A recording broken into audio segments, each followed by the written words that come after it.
સહજાત્મ સ્વરૂપ પરમ ગુરુ.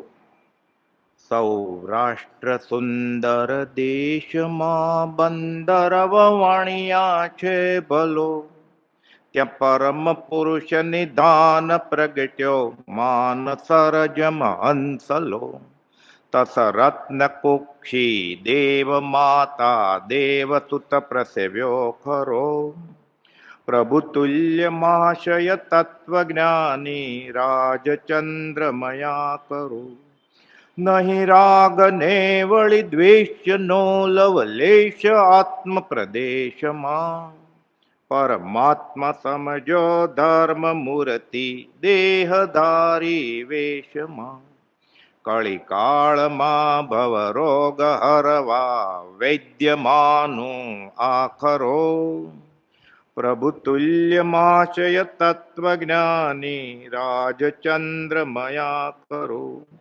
તે બાહ્યથી ગૃહવાસમાં પણ અંતરંગે મુનિવરો, પ્રભુ તુલ્ય મહાશય તત્વજ્ઞાની રાજચંદ્રમયા કરો. વચન સપ્તશતી 700 મહાનીતિનો આપણે 7મો બોલ આવેલા. ગયા વખતે થોડું જોયેલું કે આહાર વિહાર આળસ નિંદ્રા ઇત્યાદિને વશ કરવા, આ બધા પ્રમાદના ખાતામાં આવે.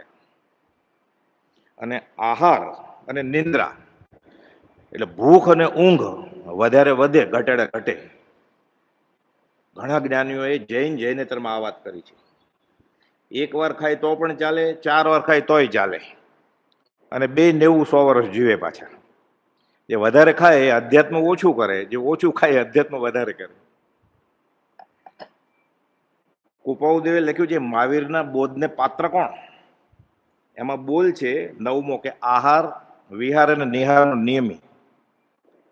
ટેવ પડી જાય પછી જ્યારે ત્યારે ખાખા કર્યા કરે, એટલે અધ્યાત્મમાં ધ્યાન ન રહે અને આસન સિદ્ધ ન થાય વ્યવહારે, તો પરમાત્મા મન સિદ્ધ કેવી રીતે થાય, શાંત કેવી રીતે થાય? એટલે મનને શાંત કરવા માટે શરીરને શાંત કરવું પડે. અને શરીર શાંત ક્યારે રહે? જ્યારે 5 ઇન્દ્રિયો કાબુમાં હોય, મન કાબુમાં હોય પછી. એ તો મન માગે એટલે શરીર દોડે પછી. એટલે નિયમ લેવા પડે. એટલે ઘણા શ્રાવકોને 1 વાર કે 2 વાર ખાવાના નિયમ હોય છે રોજ પરમેનન્ટ.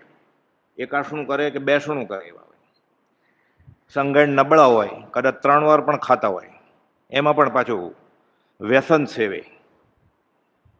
પછી કેવું પડી ગયું હોય કે હું ચા પીવું ને પછી મને સ્ફૂર્તિ આવે, તો ચા ન પીતા હોય એ બધા સૂતા જ હશે 24 કલાક.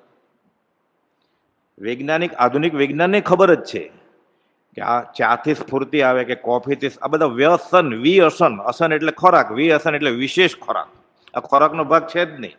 ધર્મ પ્રમાણે તો નહીં જ, વ્યવહારમાં પણ આધુનિક વિજ્ઞાનને ખબર છે, આયુર્વેદને, નેચરોપેથીને અને એલોપેથી સાયન્સને, કે ખોરાકનો ભાગ નથી ક્યાંય ચા કોફી.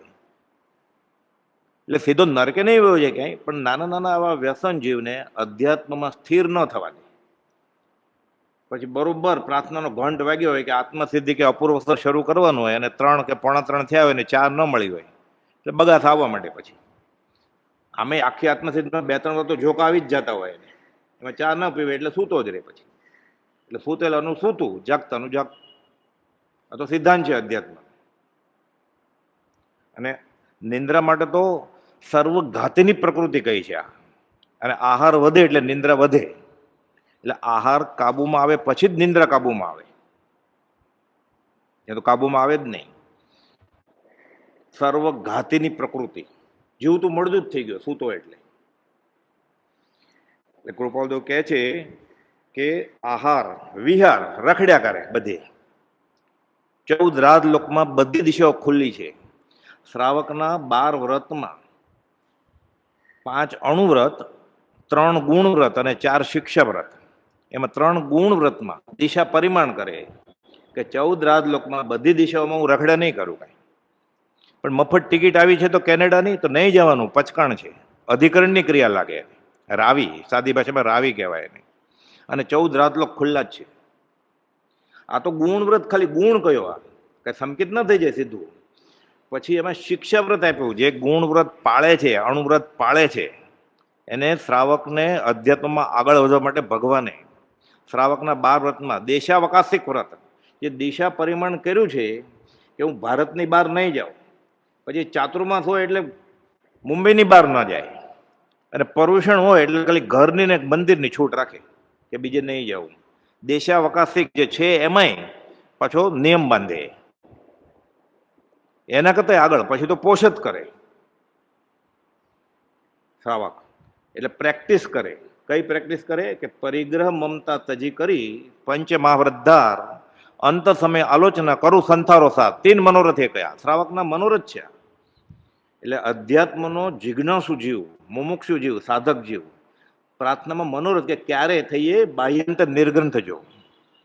સર્વ સંબંધનું બંધન તીક્ષ્ણ છેદી દેવું છે એને. એટલે આ બધી પ્રેક્ટિસ ધીરે ધીરે ધીરે ધીરે આગળ વધતો જાય અને સંસારી સાધુ થઈ જાય. ઉદયના યોગે સંસાર છોડવાનો વખત આવે, અનાયાસે કોઈ ગુરુજી મળી જાય આત્મજ્ઞાની, ગોપાલદેવ લખ્યું છે જૂઠાભાઈ ને દયાળભાઈને, કે કોઈ એવા આત્મજ્ઞાની મળી જાય તો ઝંપલાવી દેવાનું, નહીં તો તૈયાર થવાનું. મળી જ જાય, એ તૈયાર થાય એટલે મળી જ જાય. ત્યારે દ્વાર ખડા ભગવાન. ભગવાન કેવળ જ્ઞાની, તીર્થંકર કે આત્મજ્ઞાની ક્યારે નહોતા. કેવળ સત્પુરુષ રહિત ભૂમિ થઈ જ નથી. આ જેવું પાત્ર થાય એટલે મળી જ જાય ને. એ અત્યારે દેખાતું કેમ નથી અને આત્મજ્ઞાની, અથવા તો ઊંધું કેમ દેખાય છે? આંધળો છે એટલે. મુમુક્ષુના નેત્રો મહાત્માને ઓળખી. એ મુમુક્ષુ હોવો જોઈએ. એ કે મને તો મળી ગયા છે તો એ મુમુક્ષુ છે ના, તો એને કેવળી પણ મળ્યા હોય ને એને અસર ન થાય કાંઈ. આ મુમુક્ષુ નહોતો અને તીર્થંકરના સમોધણમાં ગયેલો, એ ક્યાં ઓળખેલો? એમ આવે છે શાસ્ત્રમાં કે તીર્થંકર ભગવાનની સાચા રત્નોથી આરતી ઉતારી એને, પણ એને ખબર નહોતી હું કોની આરતી ઉતારું છું. એટલે મુમુક્ષુના નેત્રો મહાત્માને ઓળખી જાય. એમાં મહાત્માની અને મુમુક્ષુની બંનેની વ્યાખ્યા આવી ગઈ છે કે તું જેને ગુરુજી માનો છે, ગુરુ નહીં, એ તો કેવળ જ્ઞાની છે, પણ તને કાંઈ એનું ઓળખાણ છે જ નહીં. તારી રુચિને પોષે છે કે ઓઘે ઓઘે તું માને છે, કે તારી વાસનાઓ 5 ઇન્દ્રિયો અને મન ત્યાં પોષાય છે એટલે તે પકડ્યા છે એને, આત્માર્થે નથી પકડ્યા. એટલે મુમુક્ષુના નેત્રો સત્પુરુષને ઓળખે છે. 254માં વ્યાખ્યા કહી ને ગોપાલદેવે, બંનેની વ્યાખ્યા આવી ગઈ, ગુરુજીની અને ચેલાની. જો આ જીવને એ મુમુક્ષતા આવી ગઈ હોય કે ઓળખી જાય તો એને ખબર પડે એને 5 ઇન્દ્રિયોના વિષયમાં કેમ રહે છે. ગોપાલદેવે 454માં અને ઉપદેશ છાયામાં 691માં પાના ઉપર વ્યાખ્યા કરી છે કે ખરેખર એને સત્સંગ થયો હોય તો એની દશા કેવી હોવી જોઈએ. એમાંથી એ કોઈ છે તો નહીં કાંઈ. બ્રહ્મચર્યની 9 વાડમાં છિદ્રોની ગાબડા છે તે મુમુક્ષુ ક્યાં? અને જે ગુરુ માને છે જેને, એ ગુરુ ક્યાં? 9 વાડ વિશુદ્ધિ પાળતો હોય. ઉપાધ્યાય તો ત્યાં સુધી કહ્યું છે વચનામૃત 600ની છેલ્લી લીટી કે 9 વાડ વિશુદ્ધિ બ્રહ્મચર્ય પાળે પછી એને અવર્ણનીય આનંદ આવે, જે દેવલોકના દેવને આવે, સમકિતી દેવને એવો આનંદ આવે. અહીંયા 6 અઠવાડિયામાં 9 વાડ વિશુદ્ધિ બ્રહ્મચર્ય દશા પાળે, પરણવું નહીં એમ નહીં, 9 વાડ વિશુદ્ધથી. એક આસને ન બેસે, હસીને વાતે ન કરે, અને અવર્ણનીય આનંદ આવે. અને વેદોદયનો નાશ સમકિત થાય એટલે ન થાય ક્યાંય. સમકિત તો 4થે ગુણ થાને કે 4થું, પછી દેશ વિરતિ 5મું, પછી સર્વ વિરતિ 6ઠું પણ પ્રમત, પછી અપ્રમત 7મું, 8મે શ્રેણી માંડે, 9મે વેદોદયનો નાશ થાય, પછી ઉપદેશક પણ આવે, પછી ગુરુજી થવાય. તો આની આટલી બધી દશા થઈ ગઈ છે કે ઓળખી ગયો છે. એટલે વ્યવહાર સંકિત થાય ને પોતાને, મુમુક્ષુને, સાધકને, પછી 7મા ગુણસ્થાનકવાળાને ઓળખી શકે, ઉપદેશકને. તો પોતાને વ્યવહાર સંકિત નથી, હજી મુમુક્ષતા જ નથી, વ્યવહાર સંકિતની ક્યાં વાત છે? તો આ આત્મજ્ઞાની જે ખબર કેમ પડી એને? એટલે પ્રભુથી કહેતા આ જ્ઞાની નહીં કરતા તમે, અમારા જ્ઞાની એ તમારા જ્ઞાની, અમને નહીં કે. પછી કહેતા જાહેરમાં બોલતા તો કોઈ વડવાના પોપટલાલને, કોઈ નારના રણછોડભાઈને, કોઈ સૌભાગ ચુનીલાલને, આ સૌભાગભાઈ નહીં, સૌભાગ ચુનીલાલને પ્રભુજીના વખતમાં હતા એક મુમુક્ષુ, કોઈક અમને ગુરુ માને છે કે પ્રભુજી કહેતા જાહેરમાં ઝેર પીવો છો, ઝેર મરી જશો કે. ગુરુ તો જે છે અંબાલાલભાઈ ને જૂઠાભાઈ કડક શબ્દોમાં લખતા, બોધ આપો અંબાલાલભાઈ કે છે, એનાથી જ ઓળખાણ થયેલું. જગતને અત્યારે ગોપાલદેવનું ઓળખાણ થયું છે એમાં જૂઠાભાઈ મૂળમાં છે. જૂઠાભાઈ અંબાલાલને કહ્યું, અંબાલાલભાઈ પ્રભુજીને કહ્યું, અને અત્યારે જગતને વચનામૃતની માર્ગની અણમોલ ભેટ મળી. અને વસોમાં ગોપાલદેવે પ્રભુજીને આજ્ઞા આપી કે આપજો બધાને આ સાધન 5754માં. એમાં મૂળ જેઠાભાઈ છે, અંબાલાલભાઈનો એક પત્ર છે જેઠાભાઈ ઉપર કે બોધ આપો. જેઠાભાઈ એક લીટીનો જવાબ આપ્યો, બોધ તો જેની પાસે છે એની પાસેથી લેવાનો છે, હું શું આપું. પતી ગઈ વાત. લેખિતન જેઠાભાઈ 1.5 લીટીનો પત્ર છે. અને આપણે બધાને છાશવારે બધું મળી જાય છે. એટલે કાં તો આરો ત્રીજો આવી ગયો છે કે ચોથો આવી ગયો છે, અને કાં તો નક્કી જીવ ભૂલે છે. 631માં ગોપાલદેવે લખ્યું છે ઠેકાણે ઠેકાણેથી આ માર્ગ મળે એમ નથી. નિમિત્ત હોય આહાર વિહારનો નિમિત્ત. 14 દિશાઓ બધી ખુલ્લી છે ઠેકાણે. દિશા પરિમાણ અને પછી દેશાવકાશ, પછી અધ્યાત્મ શરૂ થાય. ખાલી સંકિત ન થઈ જાય ક્યાંય. આ તો બધી શ્રાવકની પ્રાથમિક જરૂરિયાત છે, શ્રાવક કેવડાવવા માટેની, સાધક કેવડાવવા માટેની, મુમુક્ષુ કેવડાવવા માટેની. આહાર વિહાર, આળસ.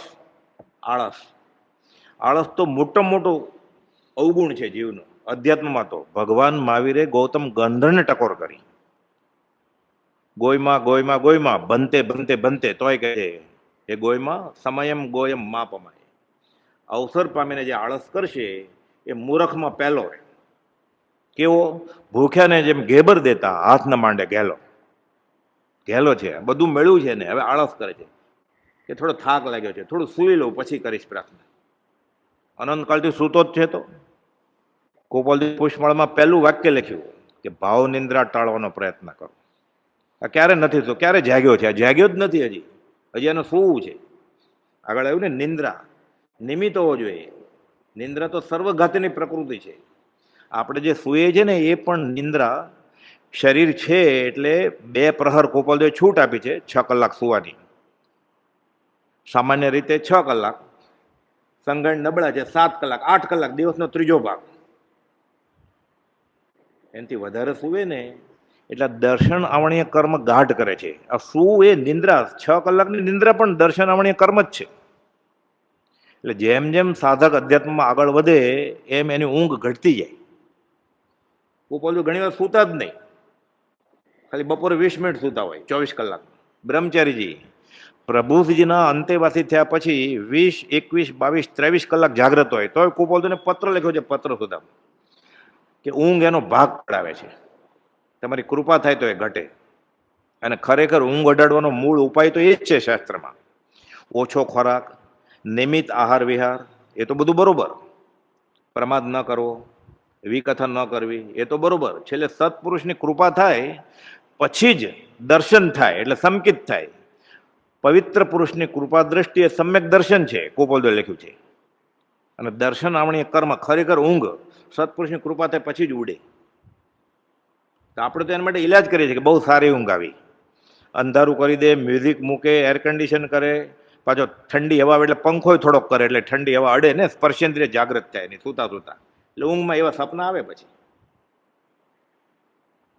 એટલે તો 2 વાર પ્રતિક્રમણ કર્યા, સવારે ઉઠીને ને સાંજે સૂતા પહેલા, કે આ ઊંઘમાં કર્મ બાંધે છે. આત્મા ક્યાં સૂતો છે? આપણે એમ કહીએ ને બહુ સરસ ઊંઘ આવી, તો સરસ ઊંઘ આવી એ કોને ખબર પડી? આત્માને. એટલે આત્મા જાગતો છે ને ત્યારે. આજે બહુ સરસ, આજે બહુ ખરાબ સપનું આવ્યું, એ કોને ખબર પડી? જેણે સપનું જોયું એ ક્યાં સૂતો છે? નહીં તો એને યાદ ન રહે સપનું. એટલે એ તો જાગે જ છે. તો સૂવે છે કોઈક બીજો દેહાધ્યાસ વાળો. આ દર્શનાવણીય કર્મ છે. એટલે જેને ઊંઘ ન આવતી હોય ને, અને ખાસ કે એવું કામ ન, દવા તો લેવાની જ નહીં. આ ઈલાજ કરે છે, મારા દર્શન કર્મ વધો, એના માટે ઈલાજ કરે છે. અને એમ બોલવાનું જ નહીં કે આજે બહુ સારી ઊંઘ આવી, એટલે દર્શન આવણી કર્મ ગાઢ બાંધ્યા આજે. એમ ગુલાબી ઊંઘ આવીને, મીઠી ઊંઘ આવીને, આવા બધા શબ્દો વાપરે છે. એટલે ઘણીવાર બોલવામાં જ આપણો એટલા અનુપયોગ પરિણામે હોય આપણે, કે એમનેમ જ અનર્થ દંડ કર્મ બાંધ્યા કરતા હોય આપણે. એટલે આહાર વિહાર, આળસ, નિંદ્રા ઇત્યાદિને વશ કરવા ગોપાલદેવ છે કે. અને આ મહાવીરને બોધ ને પાત્ર પછી જ થાય. 10 મુદ્દા લખ્યા છે. એમાં એક મુદ્દો આ છે કે મહાવીરના એટલે જીનેશ્વરના કે અધ્યાત્મના પાત્ર કોણ છે, આ કાબુમાં હોવું જોઈએ. એટલે ભાવે એટલું ખવાય નહીં, અને આવડે એટલું બોલાય નહીં. જ્યાં જ્યાં જે યોગ્ય છે એટલું કરવું પડે. પૂતગલની કોથળીમાં પૂતગલ મૂકવું પડે, કેમ કે આ શરીર પૂતગલનું જ બનેલું છે, એટલે પૂતગલથી જ ટકે, ખાધા વિના ટકે નહીં. જ્ઞાની તો પછી લોમ આહાર લે, કાંઈ ન ખાય, વાતાવરણમાંથી લે ઓક્સિજન, નાઇટ્રોજન, ભેજ, પાણી. આપણે એ દેશે નથી પહોંચ્યા બધા યોગીઓ. ઘણી 3-3 મહિના, મહાવીર સામેના 6 મહિનાની ઉપવાસ આવે છે વાત તો આપણને એમ થાય ખરેખર રહી શકે ભૂખ્યા, પછી પાછા વિહાર કરી શકે ઉગ્ર, હોરાવા જાય, ન મળે પાછા કૌશકમાં ઊભા રહી જાય, લોમ આહાર લે. ગોપાલદેવે ખુલાસો કર્યો છે ઈડર ક્ષેત્રે હેમચંદભાઈને, કે ખાધા વગર કેમ ચાલે, તમે આટલું જ ખાઓ છો તો ખાલી ભાણે બેસીને જમે રોટલી દાળ ભાત શાક, એ ખોરાક નથી જ્ઞાનીનો.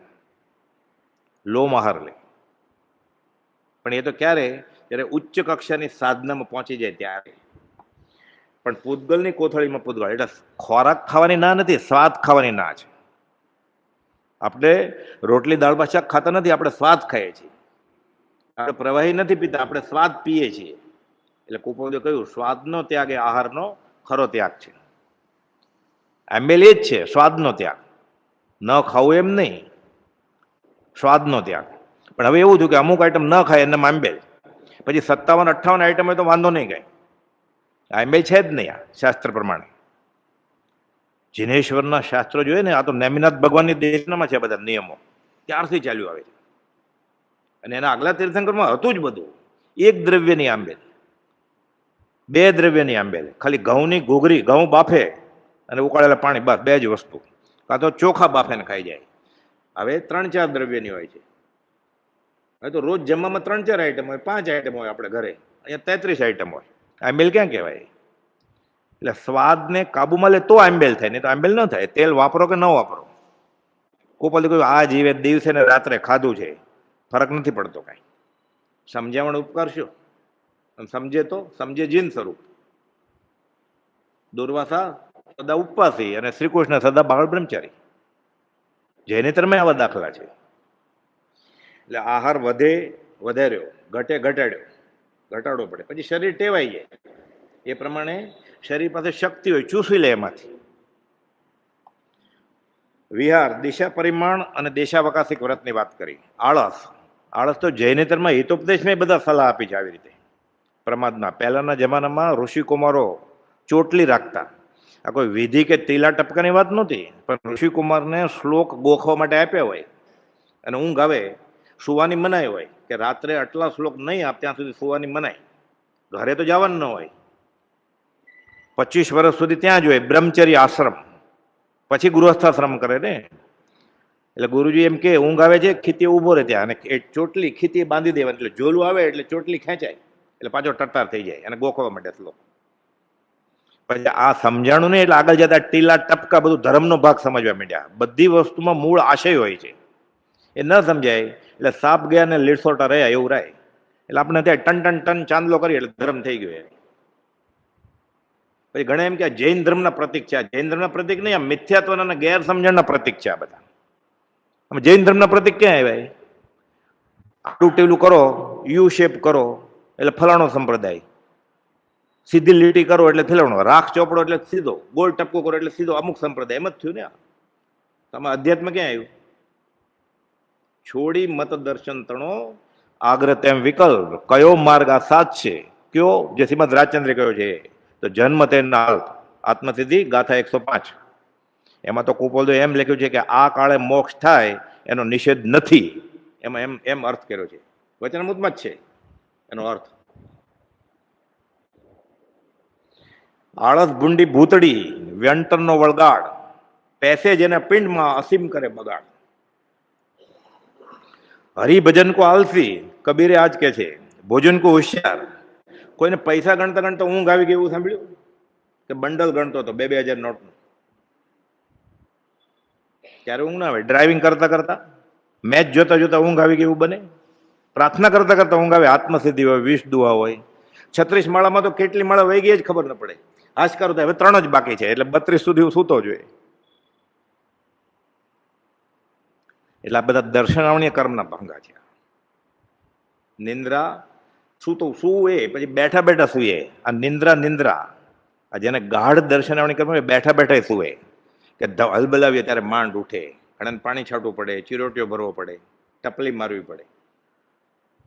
તો ઉઠે જ નહીં, બેસે બેસે બેસે ઊંઘે, ઊભો ઊભો સુવે. પછી ઘોડા, બળદ, ગાય પ્રચલા કહેવાયા, ચાલતા ચાલતા સુવે, પ્રચલા પ્રચલા. આ બધા દર્શનાવળીના ભાંગા છે. અને થીણદી નિંદ્રા, રાત્રે ઊંઘમાંથી ઉઠી અતૃપ્ત વાસના દિવસ દરમિયાન પૂરી કરીને પાછો સુઈ જાય, એને ખબર ન હોય. પછી એટલે રાતના 3 વાગે જમી આવે રસોડામાં જઈને એકલો, મીઠાઈ ફરસાણ બધું ખાઈ લે, પાછું સુઈ જાય. કોઈની સાથે ઝઘડો બી કરી આવે, પાછો સુઈ જાય.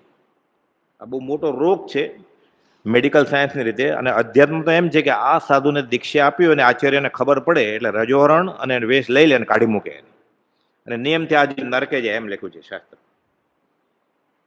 ન કરવાનું કરી આવે ઊંઘમાં ઉઠીને. આ બધા દર્શન આવણીય કર્મના ભાંગા છે. એટલે અધ્યાત્મમાં જેને રસ છે એને ઊંઘ અને આહાર ઘટાડવા પડે. વતન સપ્તશતી કોપોલ પુનઃ પુનઃ મનન કરજો. બીજે પાછું બોધ આપ્યો છે કે આ ફરી વાર વાંચા કરજો તમે. અને આ મૂળ તો આ 700 મહારીતના બોલ, જેને કુપોલજીના માર્ગમાં આવવું છે અને કુપોલજીની યોજના છે કે મહાવીરનો મૂળ માર્ગ મારે ફેલાવવો છે. 20મે વર્ષે લખે છે 27 જુઓ તો ખરા સૃષ્ટિને કેવા રૂપમાં મૂકી.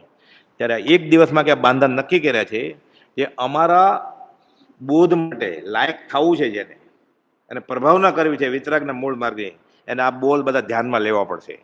એટલે આપણે કુપોલજીના મુમુક્ષુ થવું હોય તો આ નિયમો ધ્યાનમાં રાખવા પડે. 5 ઇન્દ્રિયો પોષીને મનને માગતું બધું આપીને અધ્યાત્મમાં આગળ વધી જશું અને સંકિત થઈ જશે. મંદિરમાં આટા મારશું તો આ વાત ભૂલી જવાની. આવું તો એને આવું ક્યાં મંદિરમાં આટા ક્યાં, એને દીક્ષા લીધી છે પહેલા. 166માં પત્રમાં કુપોલજી અનંતકાળના પરિભ્રમણમાં અનંતવાર શાસ્ત્ર શ્રવણ વિદ્યાભ્યાસ તો કર્યો, જીન દીક્ષા લીધી તોય ઓછું હતું. જીન આચાર્ય પણ તદપી કછું હાથ હજુ ન પહેર્યો. એટલે પોતે સર્ટિફિકેટ નહીં આપી દેવાનું કે હું બહુ આગળ નીકળી ગયો છું. ઘણે મારું બધું વંચાઈ ગયું છે, હવે વચનામૃત વંચાઈ ગયું છે. બ્રહ્મચારી લખ્યું છે કે વચનામૃતના ફલાણા પત્રની ફલાણી લીટીનો આટલો જ અર્થ છે એમ જે માને છે ત્યાં ભૂલ ખાય છે. છેલ્લે આત્મા બેફાટ અનુભવે ત્યારે ખબર પડે કે આનો અર્થ શું છે. કેમ ખબર પડે? કુપોલજીએ સૌભાગ્યને પૂછ્યું છે, જ્ઞાનીના એક એક વાક્યમાં એક એક શબ્દમાં અનંત આમ રહ્યા છે, આ કેમ હશે? જવાબ આપો સૌભાગભાઈને કહે છે. તો આપણે શું સમજવાનું? પણ એમ કે આ તો વંચાઈ ગયું છે અમારે વચનામૃતને આત્મસિદ્ધિને બધું. 20 દુઆ તો મોઢે જ છે. 20 દુઆ જેને થઈ ગયા હોય ને સમજીને, એ સમકીતી હોય હજુ.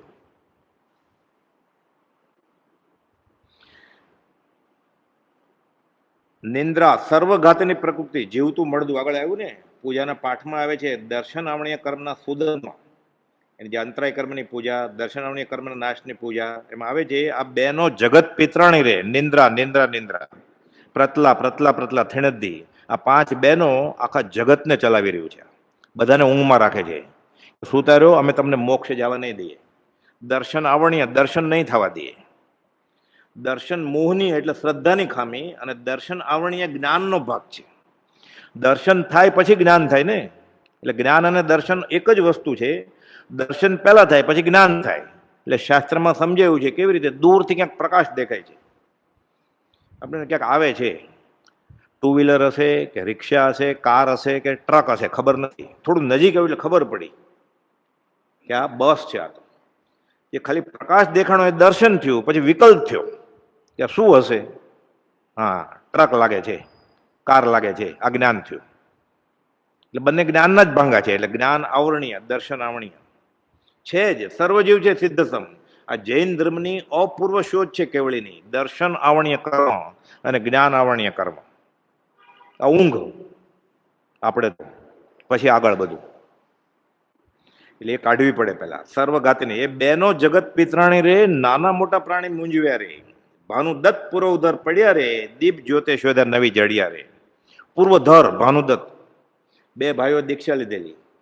એક ભાઈને ખાસ ભણતર નહીં, ક્ષયોપશમે નહીં, કાંઈ આવડે નહીં, એટલે ખાઈ પીને પડ્યા રહે, ગોચરીએ જાય ગુરુની આજ્ઞા પ્રમાણે. અને ભાનુદત્ત ક્ષયોપશમી જબરા એટલે મોટા આચાર્ય થઈ ગયા. બધા શિષ્યોને પાઠ આપવા પડે. એમાં બપોરે ગોચરી વાપરીને આડા પડે છે જરા. શિષ્યો બધા પૂછવા આવે કે આજે મારે શું લેવાનું છે, આજે શું લેવાનું છે. એકવાર એને વિચાર આવ્યો ખાલી કે હું તો સૂતો છું, આ ભાઈને કેવો આનંદ કે ખાઈ પીને સૂઈ જવાનું, એને કેવું સુવાનું મળે છે.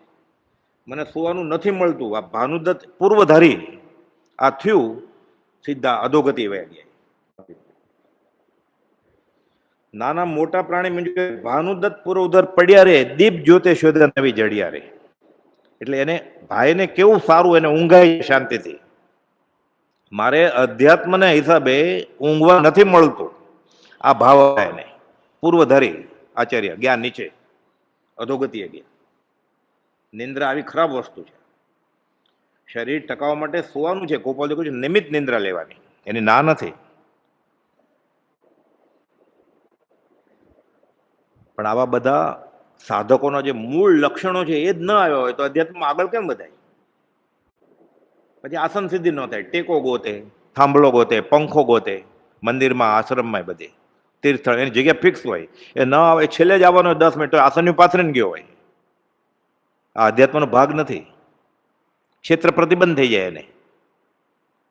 શાસ્ત્રમાં તો એમ લખ્યું છે કે પોતાના બાપ દાદે દેરાસર બંધાયું હોય, માનો વાસુ પૂજ્ય સ્વામીનું, અને બાજુમાં એના ઘરની બાજુમાં બીજું મુનિસ્વરૂપ ભગવાન દેરાસર છે. પણ આ અમે બંધાવેલું છે ને ત્યાં પ્રાર્થના સારી થાય છે. આ સંકિત મોહિનીના પ્રકારમાં આવે છે. સંકિતને દૂષણ કરે આ ખ્યાલ કે આ મંદિરમાં અમારે પ્રાર્થના બરોબર થાય છે, કેમ અમે બંધાવ્યું છે, તો એ સંકિત મોહિની કહી છે. એટલે મુમુક્ષતા કેટલી દૂર હશે, દિલ્હી કેટલું દૂર છે. આપણને આપણી જેવા જ મળી જાય, એકબીજાને સર્ટિફિકેટ આપે. હવે તમે તો બહુ આગળ નીકળી ગયા છો, એટલે કે તમે કઈ થોડા પાછળ છો, તમે મારી સાથે જ છો ને. અધમાધમ અધિકો પતિત સકળ જગતમાં હું, એ નિશ્ચય આવ્યા વિના સાધન કરશો શું? તો આપણે તો અધમાધમ નહીં, આપણને એમ છે આપણે બહુ આગળ નીકળી ગયા અધ્યાત્મમાં. અને ગોપાલદેવ રટણ કરવાનું આપ્યું કે અધમાધમ હું છું. એ રટણ, એ 19મો દુહ આવે, યાદ આવે કે મારી વાત છે પોતાની, જે ગાતો હોય એને. 18માં સુધી હોય, 19માં આવે ને હું ભૂલી જાઉં, પછી 20માં યાદ આવે કે આ તો મારી વાત ગઈ, ફરી વાર કરશું. ત્યારે અઘરું છે. દીઠા નહીં દોષ તો તરીએ કોણ ઉપાય? તરે કેવી રીતે? એને દેખાતા જ નથી દોષ. અંબાલાલભાઈ ગોપાલદેવને એક પત્રમાં લખે છે, પત્ર છે સત્સંગ સંજીવનીમાં, મારે એક ઘરથી ચાલે એમ છે, છતાં 14 રાજલોકની સંપત્તિનો માલિક થવાના મારા ભાવ ગયા નથી હજી. એને કરતા આગળ લખે છે, પાવરફુલ વેધક વાક્ય. હું એક સ્ત્રીથી સંતોષાઈ ગયો છું, જગતની બધી સ્ત્રીઓ પર મારી દ્રષ્ટિ ફરે છે. આપણને તો એવું કંઈ થતું જ નથી. એટલે આપણી દશા અંબાલાલ કરતા આગળ છે કે આપણને આપણી ભૂલ જ નથી ખબર, આપણને આપણી ભૂલ જ નથી દેખાતી. કાં તો આપણી સાધક દશા અંબાલાલ કરતા આગળ હશે, જેને ગોપાલદેવ ગણધરનું બિરુદ આપે છે. એને પ્રતિકરણ રૂપે ગોપાલદેવને પત્ર લખ્યો છે કે લવણ સમુદ્રનું પાણી તો મને મળવાનું નથી, મારે ખારું છે એટલે પીવું નથી દરિયાનું પાણી. પણ હજી એની ઈચ્છા ગઈ નથી એના માલિક થવાની. આપણે બધું ખુલ્લું જ છે. એટલે ભાવથી આપણે બધા દરવાજા ખુલ્લા છે. પરિગ્રહ પ્રમાણ જેવું કાંઈ છે નહીં આપણે. અને 14 દિશા બધે ખુલ્લું જ છે બધું. શ્રાવક પણ જ ક્યાં? આ તો શ્રાવકના 12 વ્રત છે આ બધા, પછી એ શ્રાવક કહેવાય. એમાં છેલ્લી જે પરિમા આવે 11મી ને 12મી, ત્યારે ઉત્કૃષ્ટ શ્રાવક કહેવાય. હજી આપણા શરૂઆતના જ ઠેકાણા નથી, અણુવ્રતના જ. તો મહાવ્રતની ક્યાં વાત કરવાની? અને સાવક સામાયિક કરે ને એટલે 7મે ગુણસ્થાને પહોંચી જાય સામાયિક કરતા કરતા, એમ શાસ્ત્ર કહે છે. શ્રાવક, અણુવ્રત આદિ અંતમ સપ્ત ગુણસ્થાનક આલોચનાના પાઠમાં આવે છે ને. એટલે સામાયિક કરતા કરતા શ્રાવક જે બેઠો છે સામાયિકમાં, 7મે ગુણસ્થાનકે પહોંચી જાય ગૃહસ્થ દશામાં. ગૃહસ્થ દશામાં ક્ષયિક સંકિત થાય એવું શાસ્ત્રોમાં લખેલું છે. બેફાટ આત્માનો અનુભવ થાય, દિગંબરી ગ્રંથમાં લખેલું છે. એટલે બધું થઈ શકે ગૃહસ્થ અવસ્થામાં, આગળ આવશે હમણાં. આ બેનો જગત પિત્રાણી રે, નાના મોટા પ્રાણી મૂંઝવે રે, ભાનુદત્ત પુરોધર પડ્યા રે, દીપ જ્યોતે શોધ્યા નવી જડિયા રે. જેની તમે છે તારે માથે કોપી રહ્યો કાળ, ઊંઘ તે તને સિદ્ધને આવે છે. તારે માથે કોપી રહ્યો કાળ, ભોજન તે તને સિદ્ધને ભાવે છે. આ પ્રસંગમાં તમે આવેલા, બહુ સારું હતું જમવાનું. આ તો કહે છે બધે પાછું. એ ફંક્શન કયું હોય? ચૈત્રવદ પાંચમ હોય, ભગવાન મહાવીર નિર્વાણ કલ્યાણક હોય, પાલિતાણા ગયો હોય, ત્યાં જમવાનું સારું હતું એ વાત કરે. એટલે સંકિત લેવા ગયો હતો કે ખાવા સ્વાદ કરવા ગયો હતો એ. એટલે યાત્રા કેમ ફળતી નથી? યાત્રા કરી જ નથી. એ 5 ઇન્દ્રિયોને અને મનને પોષીને આવ્યો ત્યાં. બ્રહ્મચારી કહે છે આબુ ગયા હતા બધા સાથે તીર્થયાત્રા, પછી કહે છે કોઈ કહ્યું મૂર્તિ જોવો, હા તો કે અહીંયા કલા કારીગરી જોવા નથી આવ્યા. એમાં પછી લોક મારીને રાખ્યું ને સાચા હીરાની મૂર્તિ હતી. એટલે બ્રહ્મચારી કે આ કેવી સરસ છે. બ્રહ્મચારી કે કેવળ જ્ઞાન કેટલું ચમકતું હશે, એ હીરા જોવા નથી આવ્યા આપણે. લોકોને એનું મહાત્મ્ય છે. અવળી મોટી મૂર્તિ હતી, 52 ફૂટની મૂર્તિ હતી, તો 51 ફૂટ તો ઓછો ધર્મ થાય એમ થયું ને. શાસ્ત્રમાં તો એમ લખ્યું છે ખાલી કે નિમિત્ત જોઈએ. કુપોલદેવે લખ્યું છે પ્રતિમા છે લાકડાની હોય, સોનાની હોય, પંચધાતુની હોય, કે કાગળિયામાં ચિત્ર હોય, અથવા પુરુષ આકારે પ્રતિમા હોય. પ્રભુજી લખતા કુપોલદેવને કે તમે મને મોકલ્યું છે, લીટોડા કરીને મોકલો એટલે હું સમજીશ કે આ તમારા દર્શન થયા મને. એ લીટોડા કોણે કર્યા છે? શ્રીમદ રાજચંદ્રે. એટલે તમારા જ દર્શન હું સમજીશ કે પત્ર છે પ્રભુજીનો. 44 પત્રો છે પ્રભુજીના કુપોલદેવ ઉપર. એક પત્રમાં આમ લખ્યું છે કે તમે લીટોડા કરીને મોકલો. આપણને એનું જ મહાત્મ્ય હોય. એટલે ત્યાં શું થાય? કળા કારીગરી, શિલ્પ બધું એ જોઈ આવે. જૈનેતરમાં જે વિષ્ણુ પુરાણમાં શ્લોક છે બધા, સા વિદ્યા એ વિમુક્તે, કે શિલ્પ કળામાં હોશિયાર થઈ જાય, એ આત્મામાં છૂટવાનું જ નથી. એને આત્માને કઈ સંબંધ જ નથી. આ જ વાત છે એમાં પણ. એ કોઈ 3 કાળમાં પરમારથનો પંથ છૂટે કેવી રીતે જીવવું? કેટલી તીર્થયાત્રા કરી આણે, કેટલા ઉત્સવો ઉજવ્યા, કેટલા કલ્યાણકો ઉજવ્યા, કેમ કઈ દેખાતું નથી? ઉજવ્યું જ નથી. એને ઇન્દ્રિયો પોષી છે બધી. જીન થઈ જે જીનવર આરાધે, તે સહી જીનવર હોવે રે, ભૃંગીલિકાને ચટકાવે તે ભૃંગી જગ જોવે રે. કુપોલદેવ સૌભાગભાઈને લખ્યું છે 394માં કે કોઈ દેખાતા તો નથી થયેલા. એટલે નક્કી કાં તો તીર્થંકરે જે સિદ્ધાંત પ્રયોગ્યો છે એ ખોટો છે, એવું તો હોય જ નહીં કે વિકલ્પ ઉભો થયો હતો. એટલે નક્કી આ જીવની આરાધનામાં ભૂલ છે. એક જગ્યાએ લખ્યું છે કુપોલદેવ, નક્કી આ જીવનો જ વાંક છે. અને આમને આમ કર્યા કરશે તો 609માં 13મી કોલમમાં લખ્યું જીવનું કલ્યાણ ક્યારેય નહીં થાય, એમ કુપોલદેવ લખ્યું. કોને? આપણને લખ્યું કે આમને આમ તું કરતો રહે તો કોઈ દિવસે તારું કલ્યાણ થશે નહીં. વચનામું 609 13 નંબરની કોલમ. આંકડો યાદ રહે એવો છે આપણે માટે. એટલે શ્રાપ જ થયો ને આ. જ્ઞાની વરદાને નથી આપતા ને શ્રાપે નથી આપતા. એના આશય વર્તીએ તો વરદાન, એના આશય ન વર્તીએ તો શ્રાપ. એને કઈ છે નહીં, એ વિતરાક છે. લેવા દેવો પણ કઈ છે જ નહીં. એને છેતરાવો પણ કઈ નથી. 496માં લખ્યું છે એને શું? એ તો 3 લોકનો નાથ તરીને ટોચે બેસી ગયો. એ જીવ તને જેમ ગમે એમ કર. 8મો બોલ, સંસારની ઉપાધિથી જેમ બને તેમ વિરક્ત થવું. સંસારની ઉપાધિથી જેમ બને તેમ, એટલે યથાશક્તિ, એટલે ફૂલ નહીં તો ફૂલની પાખડી નહીં. ખૂબ બધું લખ્યું છે પુરુષાર્થ ગોપ્યા સિવાય મહેનત કરીને, ના કે ફીણ આવી જાય ત્યાં સુધી. એમ ફૂલ નહીં તો ફૂલની પાખડી. એટલે હોય અબજપતિ અને 1 રૂપિયો દાનમાં આપે એવું થયું ને. ફૂલ નહીં તો ફૂલની પાખડી. બધા વ્યવહારમાં શબ્દો એટલા વણાઈ ગયા જ ને. સાજે માંદે છૂટ, એટલે માંદે છૂટ ને સાજે છૂટ. બધું ખાવાની, બધું પીવાની, તો ક્યારે છૂટ નહીં? છૂટ જ, 12 મહિના છૂટ જ બધું. એટલે તો વ્યવહારિક ભાષા છે ખાલી. યથાશક્તિ એટલે ગોપવ્યા વિના. કુપોલદેવ લખ્યું છે પુરુષાર્થ ગોપવાનું નહીં, નહીં તો ક્યારેય સિદ્ધિ નહીં થાય.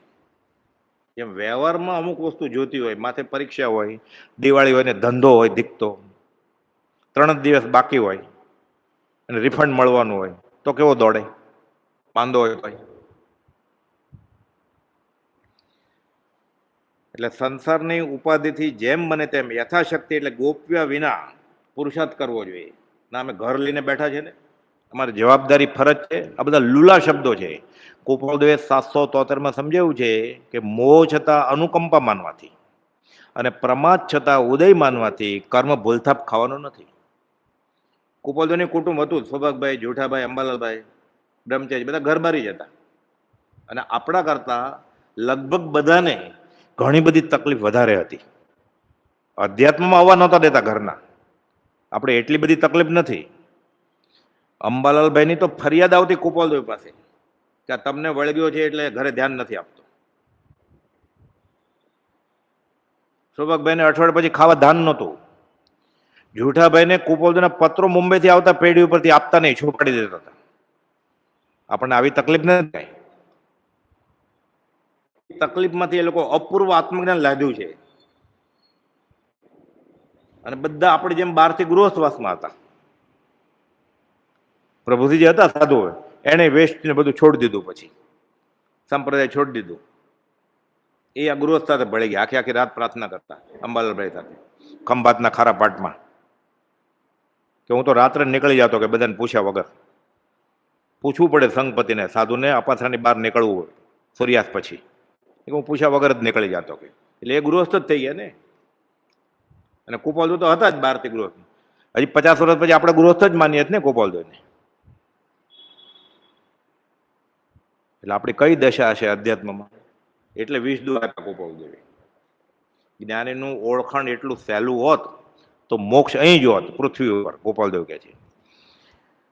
એટલે સંસારની ઉપાધિથી જેમ બને તેમ યથાશક્તિ, એટલે ગોપ્ય વિના એમ.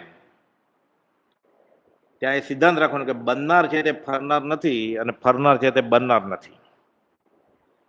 એટલે વ્યવહારે જે બનવાનું છે ને એ બને જ, અને નથી બનવાનું એ નહીં જ બને. નહીં બનવાનું નહીં બને, બનવું વ્યર્થ ન જાય. શાને ઔષધ ન પીજે જેથી સગળી ચિંતા જાય કે. અને પરમાત્મા કરશે તો જ થશે, નહીં તો નહીં થાય. અને વ્યવહારમાં સંયોગ સંબંધે આ દેહ પ્રત્યે આ જીવને જે પ્રારબ્ધ છે એ થશે.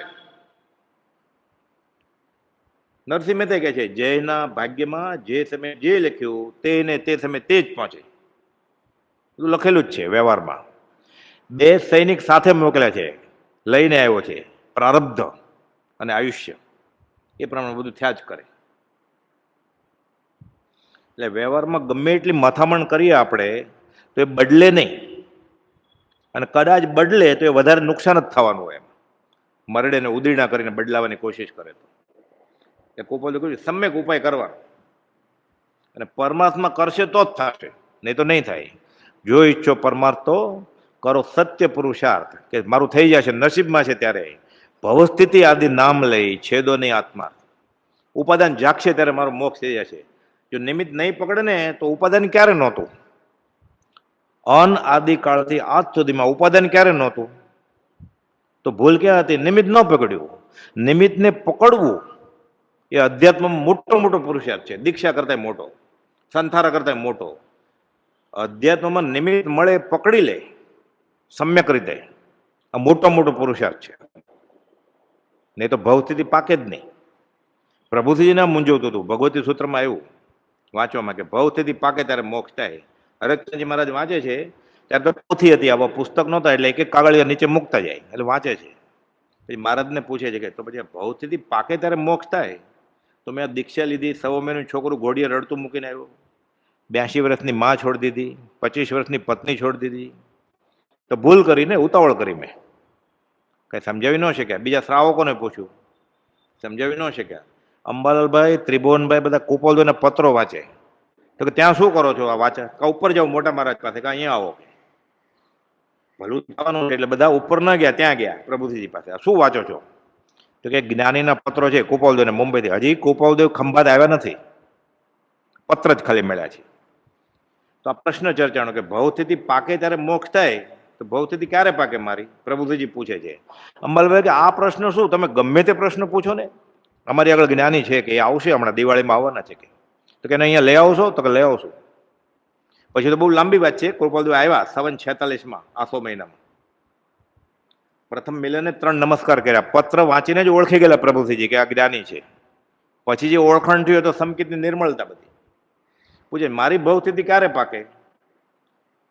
બધાને સવાલ પૂછેલો, દીક્ષા ગુરુ હરકચંદજી મહારાજને પૂછેલો, ખાસ સંતોષ નહોતો થયો. કુપાલદેવ તરત સહજ જ જવાબ આપ્યો, તમે પુરુષાર્થ કરશો ત્યારે. કાળ ભાવ ઉદ્યમ નસીબ તથા ભાવિ બળવાન 5 કારણ જબ મિલે, કાર્ય સિદ્ધિ નિદાન 5 સમવાય કારણ મળવા જોઈએ એમ શાસ્ત્રમાં કહેવાય છે.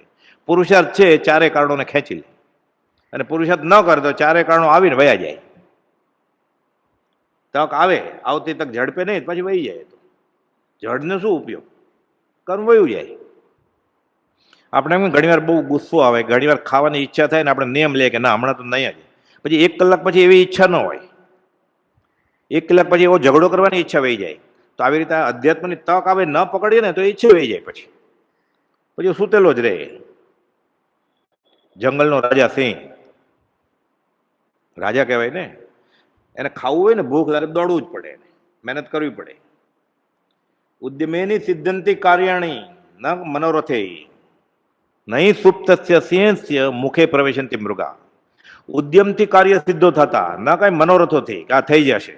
મને ભાવ છે ને સંકિત, મારે ભાવ છે ને કેવળ જ્ઞાન, મારે ભાવ છે મોક્ષે જવાના, મારે ભાવ છે ગોલ્ડ મેડલ મળે, મને 100 માંથી 100 મળે, તો વાંચવું પડે ને. સુતેલા સિંહના મોઢામાં હરણો આવીને બેસતા નથી, એને દોડવું પડે, એનો ખોરાક ભાગતો જ ફરે, જંગલનો રાજા છે તોય તો એમને મળી જશે. એટલે ભવથી ત્યારે જ પાકે, આળસ કરે કામ આવે એવું નથી કે તો નસીબમાં લખ્યું હશે, નસીબમાં કાંઈ લખ્યું જ ન હોય. ભાવિ આપણા હાથમાં છે અને પુરુષાર્થ અધ્યાત્મ તો આપણા જ હાથમાં છે. વ્યવહારનું નસીબ લખીને આવ્યો છે કારમણ શરીરમાં, આ એમાં મથામણ કરે છે ફેરવવા માટે. અને જે પોતાના હાથમાં જે છે ફેરફાર કરી શકે એમ છે, એમાં કંઈ કરતો જ નથી.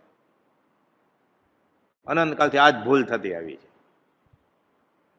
એ ગોપાલદેવ એક લીટી લખી ખાલી કે ઉપાદાનનું નામ લઈ એ જે તજે નિમિત્ત, નિમિત્ત નહીં પકડે, ઉપાદાન જાગશે ત્યારે થશે, એ સૂતોલ્યો જ રહેશે, પામે નહીં સિદ્ધત્વને, રહે ભ્રાંતિમાં સ્થિત. એટલે નિશ્ચયવાણી સાંભળીને સાધન છોડી નહીં દેવાના કે આ ઉપાદાન જાગશે. ઉપાદાન ક્યારે નહોતું?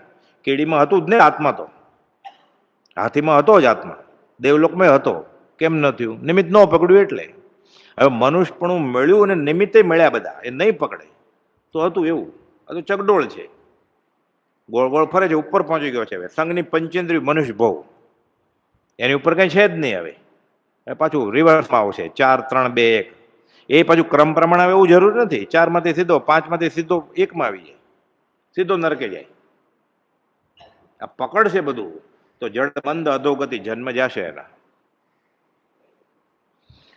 એટલે આળસ, સંસારની ઉપાધિથી જેમ મને તેમ, એટલે બેસી રહેવાનું નથી. 9મો બોલ, સર્વસંગ ઉપાધિ ત્યાગવી. ઉપર તો લખ્યું સંસારની ઉપાધિથી જેમ બને તેમ વિરક્ત થવું, પાછું લખે છે સર્વસંગ ઉપાધિ ત્યાગવી. એ છેલ્લે બધું છોડે જ છૂટકો છે. સર્વસંગ ઉપાધિ, સર્વસંગની ગોપાલદેવ વ્યાખ્યા આપી છે 334માં પત્રમાં કે સર્વસંગ એટલે શું? તો કે અધ્યાત્મમાં સ્થિર ન થવા દે અને સર્વસંગ કહેવાય. બોધને સ્થિર ન રાખવા દે.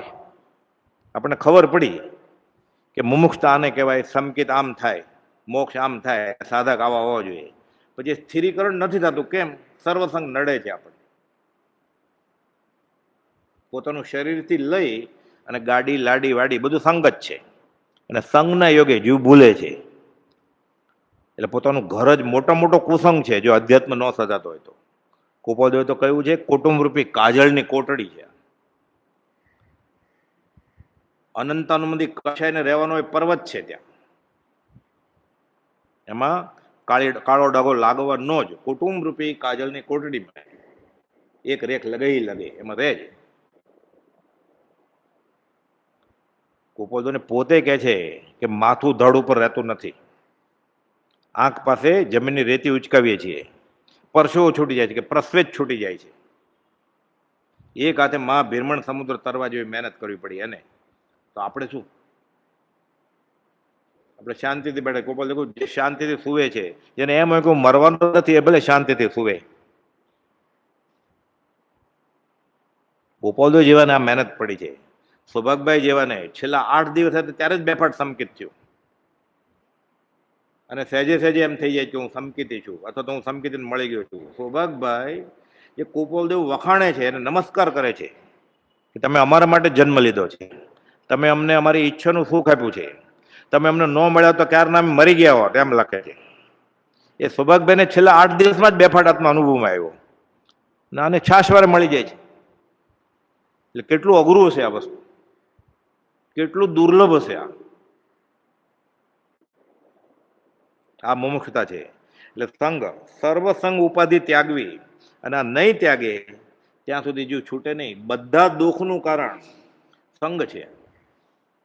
659માં પત્રમાં ગોપાલદેવે લખ્યું છે સર્વ દુઃખનું કારણ સંબંધ, સંયોગ છે. એમ અનંત જ્ઞાનવંત તીર્થંકરો કહે છે, હું નથી કહેતો. કે તીર્થંકરની શાખ આપે છે.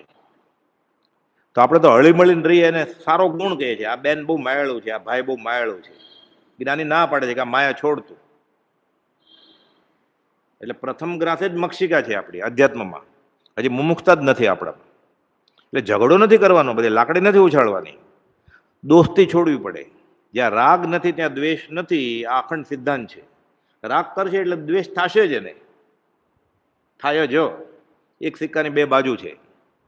અનિત્ય ભાવના છે, રોજ સરખું રહે જ નહીં ક્યારે. આખો સંસાર એટલે તો મળે છે ભેટમાં, રાગ અને દ્વેષ કર્યો એટલે. 128મો પત્ર ગોપાલે કહ્યું ને, અમને ગત સુકુમાર જેવો યોગ આવો 20મે વર્ષે કહે છે. દ્વેષ નહીં કરીએ પણ રાગ કરશો તો, એટલે લખ્યું સાથે, અમને રાજ્યમતી જેવો યોગ આવો, અમે રાગે નહીં કરીએ. દ્વેષ તો ન કરીએ, રાગ કરે તો. દ્વેષ તો દેખાય ભોળો છે, ઝઘડો કરતા હોય તો. મોહ હોય કોઈને, કોઈના ઉપર સ્નેહ હોય તો કેમ ખબર પડે? પોતે જ્ઞાની જ જાણે ખાલી. એટલે આ સંબંધ છોડવો પડે. સંબંધ છૂટે એટલે વેરે છૂટી જ જાય. પછી છોડી દોસ્તી, તોડ્યું વેર, એ સંતોને લીલા લહેર. પછી અધ્યાત્મ શરૂ થાય. હળીમળી નહીં. વિતરાગ દર્શનની બધી ક્રિયાઓ અસંગપણા માટે જ છે. અનેકાંતવાદ છે આ, સમ્યક એકાંત માટે, કે એકલા થવાનું છે. 609માં ગોપાલદેવે સિદ્ધાંત આપ્યો છે કે અધ્યાત્મની બધી ક્રિયા, સત્સંગ પણ અસંગ થવા માટે જ છે. સાથે નાચવા માટે નહીં, સાથે ગાવા માટે નહીં, સિનેમાના ગીત ઉપર ભજન ગાવા માટે. એ ત્યાં કરતો અહીંયા જ કરે છે, ટોપી બદલાય ખાલી, એટલે ઊંઘમાં પડખા ફરે છે. એટલે ગાય તીર્થંકરના સ્તવન, સિનેમાના ગીતના રાગ ઉપર, હાર્મોનિયમ, શરણાઈ, મંજીરા ઉપર, બધું એકનું એક જ થયું. એટલે ગોપાલદેવે લખવું પડ્યું, ગાયન વિલાપ તુલ્ય છે. ઘણા બધા સાથે હોય, આમે ઊંઘ આવતી હોય, એવું અઘરું હોય, એટલે સમૂહમાં આત્મસિદ્ધિ ગાય આમને સામને, એટલે ખબર પડે હમણાં મારો વારો આવશે, ઓલાને હવે મારો વારો આવશે. એટલે એ રીતે એકાંતે નિષેધ નથી, પણ આ તો ઇન્દ્રિયો જ પોષે છે. પછી આ સંગ છોડવો પડે, પછી જ અસંગ થવાય. સંગના યોગે જીવ ભૂલે છે અને ત્યાં પ્રમાદ કરે છે. આ સત્સંગ છે નહીં. ગોપાલદેવે શિક્ષા પર 24માં લખ્યું, તમને ગમે તેટલું પ્રિય હોય જરૂર માનજો, આ કુસંગ છે, સત્સંગ નથી. એટલે સમ સ્વભાવી મળે, ખાલી આત્મા માટે મળે. આત્મા માટે મળે એટલે કે છે અમે આત્મા માટે જ મળ્યા છીએ. જ્ઞાનીના વચને આશય આત્મા માટે મળે તો. આત્મા માટે જીવન જીવવું, લક્ષ્ય રાખી સદાય પામું સાચો જીવન પલટો, મોક્ષ માર્ગી થવાને. એટલે જ્ઞાનીના આશય પ્રમાણે થતું હોય તો, હોય તો દેરસર જ મોટું, હોય તો પ્રતિષ્ઠા જ, ધજાનો દિવસ હોય, એટલે બધા સમસ્વભાવી જ મળ્યા છે ને. એટલે સમસ્વભાવી છે પણ બધા ખાવા મળ્યા છે, બધા ગાવા મળ્યા છે, પ્રાર્થના કરવા નથી મળ્યા.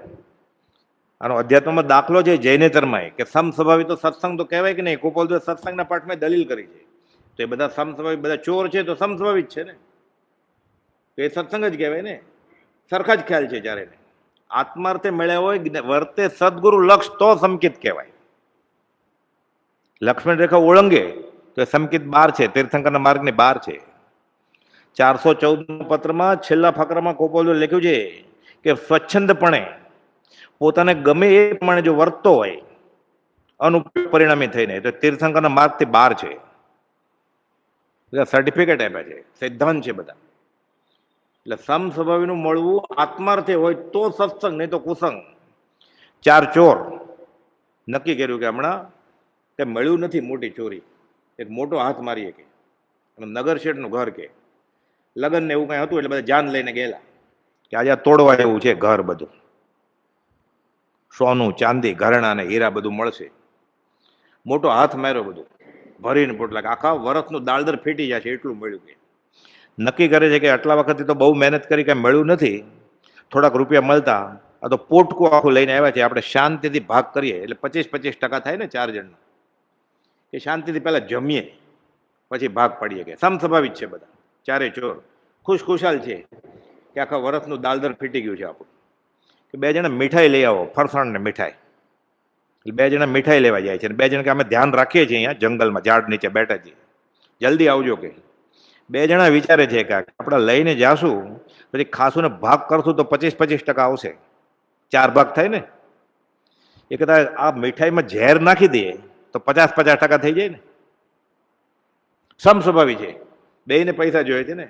ઉલટા વિચારે છે, સમસ્વભાવી છે, ચારે ચોર જ હતા ને, કે આ મીઠાઈ લેવા ગયા છે ને, એ આવશે પછી જમશું, હવે ભાગ પડાવશું. એ કહેતા એ આવે પહેલા આપણે એમ કહેશું કે શાંતિથી હાથ પગ મોઢું ધોઈ લઈએ, આખી રાતનો ઉજાગરો છે, આટલો સામાન, એટલે ફ્રેશ થઈ જાય પછી ખાય. એટલે આવે ને કૂવામાંથી પાણી કાઢવા જાય, બેન કૂવામાં નાખી દે એટલે આપણે 50-50% આવે. હાલ કોઈ નક્કી કર્યું આ પ્રમાણે. આવ્યા ઓલા રાજી થતા જતા મીઠાઈ લઈને કે હમણાં ખાશે, 60 નાખ્યું એમાં મોરથું હતું. આ લોકો તૈયાર છે, કુવા બાલદીને બધું તૈયાર જ રાખ્યું છે કૂવા કાંઠે, આવે એટલે પેલા નવડાવવાના એને આપણે નાખી દે ધક્કો મારી. આવ્યા કે પાણી કાઢીએ, તો કે હા.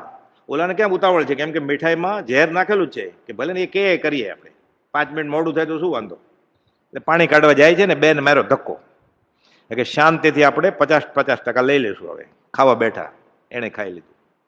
શું ફળ આવ્યું? ઓલા 2 કૂવામાં ગયા, આ 2 મર્યા. ઝાડ નીચે પડ્યું રહ્યું ટોપલું. આ સમસ્વભાવી આ નહીં, આત્મા કામ એક આત્માર્થનું, બીજો નહીં મન રોગ. એટલે વિચારવાનું કે હું જ્યાં જાઉં છું સત્સંગ માટે, ત્યાં મારી 5 ઇન્દ્રિયોમાં કંઈ ઉપયોગ જે પરિણામ હતો એ ઘટે છે કે નહીં. કોપોદે લખ્યું છે 5 વર્ષનો સત્સંગ થયો છે, હવે સત્સંગમાં જાય છે, ચાલુ જ છે એનો સત્સંગ. હજી જેવી 5 ઇન્દ્રિયોમાં એ રાચી માચીને આનંદ લેતો હતો, હજી એટલો જ આનંદ છે, વધ્યો છે કે ઘટ્યો છે? જો એટલો જ હોય તો એ સત્સંગમાં નથી જતો, વધ્યો હોય તો બોલવાનું જ નથી. આ તો આને તો રાચી માચીને બધું બગડ્યું, દિવસે દિવસે બગડતો ગયો છે. તો સત્સંગ ક્યાં છે? જરૂર માનજો આ સત્સંગ નથી, આ કુસંગ છે. બધી વ્યાખ્યા આપી છે કુપોલદેવે. પણ સત્સંગનો પાઠ ઓપ્શનમાં જ હોય, અગુરુ લઘુને આત્મસિદ્ધિનો અર્થ કરતો હોય. સિદ્ધાંત બોધ છે, ઉપદેશ બોધ પરિણમે નહીં ત્યાં સુધી સિદ્ધાંત બોધ પરિણમે નહીં. જીતેન્દ્રિયનો પાઠ ન પરિણમે, વિષ દુહાનો પાઠ ન પરિણમે, આત્મસિદ્ધિ કેવી રીતે સમજે? અંબાલાલભાઈ ના પાડે છે, પત્રો છે મોટા મોટા મુમુક્ષુઓને, જે કુપોલદેવને મળ્યા હોય એને, અંબાલાલભાઈના, કે તમે આત્મસિદ્ધિ મૂકી દો હમણાં બાજુમાં. શંકરાચાર્યની મણિરત્નમાળાનો વૈરાગ તમે વાંચ્યો છે? મોહ મુદ્ગર વાંચ્યું છે? 5 ઇન્દ્રિયો કાબુમાં છે, સીધી આત્મસિદ્ધિ હાથમાં પકડી, બધા પત્રો છે એવા. ગળે ઉતર્યા. એટલે પોતાને ગમે છે એ સત્સંગ કરવો છે ને, જ્ઞાનીએ ગમ્યો છે નહીં. જે જ્ઞાનીના લક્ષ્ય કોઈ સિદ્ધાંત મૂક્યો છે, જીવ જગતના અભિપ્રાયને પામીને બોધ પામ્યો છે, જ્ઞાનીના અભિપ્રાયથી નથી પામ્યો. જે જીવ જ્ઞાનીના અભિપ્રાય બોધ પામશે એ જીવ છૂટશે, એ જ્ઞાની થશે. જેવા નરને સેવીએ તેવી દે ફળપત. એ જે આરાધે છે ને એની બધી પરમાર્થિક રીધિ સીધી એને મળી જાય. 194માં લખ્યું છે. તો આ જેને આરાધે છે એને બધા અવગુણમાં આવી જશે ને, એટલે અઠંગ ચોર થશે ને. ઓલો ચોર જ હતો, આ અઠંગ ચોર થશે. ગુરુ કરતા ચેલા ચડે ને પછી. ઓલો મોહનીમાં છે, આ મહામોહની બનશે ને. એ અનંતાનું મંદિર છે, અનંતાનંત બનશે. પછી છૂટે કેવી રીતે? પછી એટલે કે છે કે આ બધી સંઘના યોગે જીવ ભૂલે છે. સર્વસંગ ઉપાધિ ત્યાગવી પડે. 10મો બોલ, ગૃહસ્થશ્રમ વિવેકી કરવો. એને માટે તો કુપોલદેવે મોક્ષવાળામાં આખો પાઠ લખ્યો છે ગૃહસ્થાશ્રમનો. શિક્ષા પાઠ 12 ગૃહસ્થાશ્રમ, ઉત્તમ ગૃહસ્થનો પાઠ લખ્યો છે. બ્રહ્મચર્ય એક એક લીટી નહીં, એક એક શબ્દ સમજાવ્યા છે સાવ સહેલી રીતે મોક્ષમાળા વિવેચનમાં, કે વિવેકી ગૃહસ્થમ કોને કહેવાય. તીર્થંકર ભગવાને બધાને કઈ સંસાર છોડીને જંગલમાં જવાનું નથી કહ્યું, ને તો શું થાય? અતો ભ્રષ્ટ તતો ભ્રષ્ટ બધું બગડે. કુપોલદેવે 10 જણાને ના પાડેલી. મણિલાલ બોટાદવાળાને, સૌભાગભાઈ ડુંગરસિંહ ગોસળિયાને, સોણાવના મુંદાસને, અંબાલાલભાઈને, જુઠાભાઈને, દયાળભાઈને, ખીમજીભાઈને ના પાડતા કુપોલદેવ કે દીક્ષા નહીં લેતા. પ્રભુથી ઝવેરી બજાર જાય ને રોજ પૂછે, સંવત 1949માં સત્સંગ હશે, હું દીક્ષા આપું? એક અધિકારી મને મળ્યો છે. કુપોલદેવ કે ના, પાછા લઈ જાય. પછી કુપોલદેવ એકવાર કહે છે કે દેવકરણને આપવી તો આપે, તમે નહીં આપતા. કે દેવકરણ મારે જે આપી દીક્ષા 6 મહિનામાં વયો ગયો, સત્પુરુષની આશા ન કરીને. આ કાળ સર્વસંગ પરિત્યાગ માટે અનુકૂળ નથી. આત્મજ્ઞાની માથે હોવા જોઈએ ને. કુપોલદેવે કહ્યું છે, જે ગુરુજી પોતાના શિષ્યની નાની ભૂલ જાણતા નથી એ આચાર્ય થવાના લાયક જ નથી. ઉપદેશ અમે લખ્યું છે. આ તું જે કરે મંજૂર. રાત્રે ખાઈશ તો કે મંજૂર, ઠંડા પાણી પીશ 1 વાગે રાતના તો કે મંજૂર, નાચીશ કૂદીશ તો કે મંજૂર. એક ચેલો વધ્યો ને, નાનામાં નાની ભૂલ જાણે અને કાન ખેંચે એનો. તાળું કેલા કુપોલદેવ. ખાલી પ્રભુજી એટલું બોલ્યા, સાચું જ બોલેલા કે હું સાધુ છું. કુપોલદેવ ત્રાડું ક્યાં? તમે સાધુ છે ને. પ્રભુજી તરત જ કાન પકડ્યું, હું સાધુ નહીં, ધરતી માર્ગ આપે તો હું સમાઈ જાઉં. સામે પૂછ્યું હતું કે તમે સાધુ છો? ફેટો, ડગલો, ખેસ. પ્રભુજી પાત્ર હતા, તરત જ એકરાર કર્યો, પ્રતિક્રમણ કરી નાખ્યું અનંત કાળનું કે હું સાધુ નથી, અભિમાન જ છે ખાલી સાધુ પણ. હવે તમે સાધુ. શું છોડ્યું ને શું મૂક્યું અને શું પકડ્યું? કરતા ભાવ યોગ્ય. ત્યાં પણ અકર્તવ્ય કર્તવ્ય છે. 664માં પત્રમાં કોપાલે લખ્યું છે. છોડવાનું જ છે બધું. સાધુ થવા માટે નહીં, ઉપાધ્યાય થવા માટે નહીં, આચાર્ય થવા માટે નહીં, આત્મા થવા માટે, ગચ્છાધિપતિ થવા માટે નહીં, સંપ્રદાય ટકાવવા માટે નહીં. કોપાલ પ્રભુજીને લાગે છે કે અમે ઉત્તરાધ્યન આદિ સૂત્ર વાંચવાનું કહીએ એટલે કુળ ધર્મને દ્રઢ કરવા માટે વાંચન થશે તો પરમાર્થે તેનું નિષ્ફળપણું છે. આપણે શા માટે વાંચીએ જૈનના આગમો? આપણે જૈન છીએ એટલે ને. કોઈ પર્યુષણમાં પૂછે આજે ઉપવાસ કેમ છે? તમને ખબર નથી, આજે છેલ્લો દિવસ છે. એટલે છેલ્લો દિવસ છે એટલે ઉપવાસ છે. સ્વાદ છોડવા માટે ઉપવાસ નથી, અને ઇન્દ્રિયો કાબુમાં રાખવા માટે ઉપવાસ નથી. અને રગે રગે વણાઈ ગયું છે આ કે સંપ્રદાય માટે જ કરવાનું. એને ઠેકો લઈ લીધો છે કે હું ટકાવું સંપ્રદાયને. ગચ્છમતની જે કલ્પના તે નહીં, સદવ્યવહાર. આ ગેરવ્યવહાર છે. આ એને સદવ્યવહાર તરીકે માન્યું કે આ હું સારું કરું, ધર્મ કરું છું. આ તો ગેરવ્યવહાર કે છે. આત્મસિદ્ધિમાં કોપાલ કે છે આ તો સિદ્ધાંત બોધ છે. એના કરતા આગળ કેવું પાવરફુલ વચન છે આત્મસિદ્ધિનું. પણ ગાતા હોય ને આપણે તંબુરાન તાલે એટલે ખબર ન પડે. એમાં શું લખે છે? જે જીનદેહ પ્રમાણ અને સમોવસણ આદિ સિદ્ધિ, ચામર વિંજાય, અશોક વૃક્ષ આવે, દુંદુબી વાગે, ભામંડળ રચાય, આ મતાર્થીના લક્ષણમાં આપ્યું છે આ બધું. જે જીનદેહ પ્રમાણ અને સમોવસણ આદિ સિદ્ધિ, વર્ણન સમજે જીનનું, રોકી રહીને જ બુદ્ધિ. આ તો મતાર્થીનું લક્ષણ છે. આપણે એને જૈન ધર્મનો ભાગ સમજીએ છીએ. ત્યાં ન થાય. કોપાલ ખુલાસા કરે છે 411 ને 450માં કે જે પૂર્ણ આત્મ સ્વરૂપને આવું બધું પ્રાપ્ત ન હોય તો બીજે ક્યાં હોય? એટલે ત્યાં થાય જ. દેવો કરે પણ ખરા, કરે જ એકાંતે, એવું નથી. એટલે સમોવસ્ત્રણ, દુંદુભી, અશોક વૃક્ષ, ચામર વિંજાવું, આ બધું વિલક્ષણ નથી વિતરાગનું. વિતરાગનું વિલક્ષણ શું છે? વિતરાગતા. બે જગ્યાએ કોપાદોએ લખ્યું છે. સમય પૂરો થાય છે, ખાલી આનું ઉલ્લેખ કરીએ આપણે. લંબાણમાં પછી લેશું 672માં પાના ઉપર અને 774માં પાના ઉપર કે આને આપણે જૈન ધર્મનો ભાગ સમજીએ છીએ. તો અધ્યાત્મ ક્યારે હાથમાં આવશે? આપણે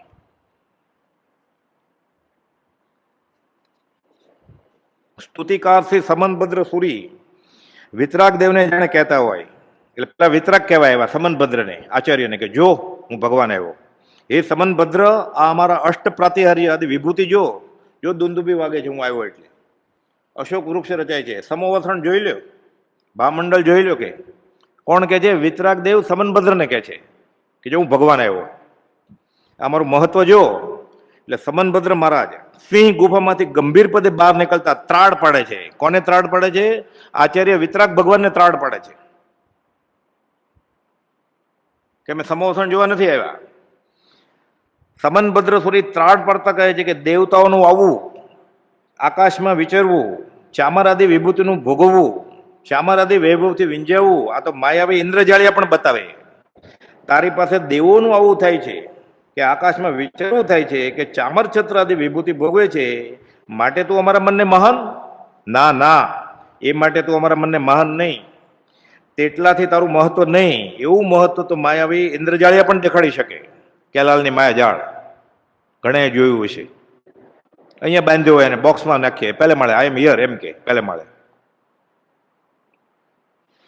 એવું મહત્વ તો માયાવી ઇન્દ્રજાળ પણ દેખાડી શકે. ત્યારે સદદેવનું મહત્વ વાસ્તવિક શું? તો કે વિતરાગ પણ એમ આગળ બતાવે છે. આ સમનભદ્ર સુરી વિક્રમના બીજા સૈકામાં થઈ ગયા. શ્વેતંબર દિગંબર બધાને માન્ય છે. આ દેવગમ સ્ત્રોત એની વાત કરે છે કે દેવાગમ નભોયાનમ ચામર આદિ વિભૂતિ માયાવી અપી દ્રશ્યંતે ના તત્વમાંથી નો મહાન. એટલે કે તમે મહાન નથી. આપણા ખ્યાલ છે કે આ ધર્મ, એટલે હજી ધર્મ જેવું આપણા હાથમાં જ નથી આવ્યું, ખાલી અભિમાન આવ્યું છે આપણા હાથમાં. હવે આગળના બોલ અવસરે લેશું. સહજાત્મ સ્વરૂપ પરમ ગુરુ.